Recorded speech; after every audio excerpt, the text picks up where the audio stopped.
شامل کرتے ہیں شہر قائد سے، جہاں کراچی سے ہمارے نمائندے جاوید محمود آرائی کی رپورٹ کے مطابق ڈپٹی کمشنر ضلع کورنگی مسعود بھٹو کی ڈیرہ اللہ کورنگی آمد۔ ڈپٹی کمشنر ضلع کورنگی مسعود بھٹو نے امیر دعوت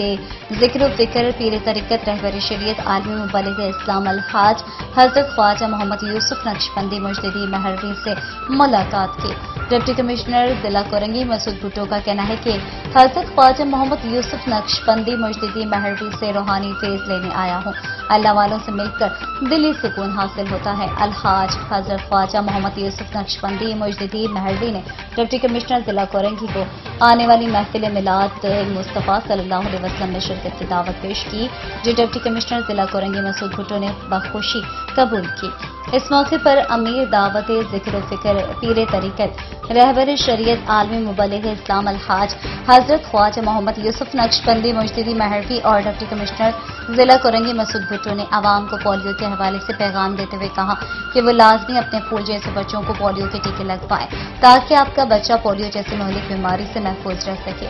آخر میں امیر دعوت ذکر و فکر پیر طریقت رہبر شریعت عالمی مبلغ اسلام الحاج حضرت خواجہ محمد یوسف نقشبندی مجددی مہروی نے ڈپٹی کمشنر ضلع کورنگی مسعود بھٹو کا ڈیرہ اللہ کورنگی آنے پر شکریہ ادا کیا۔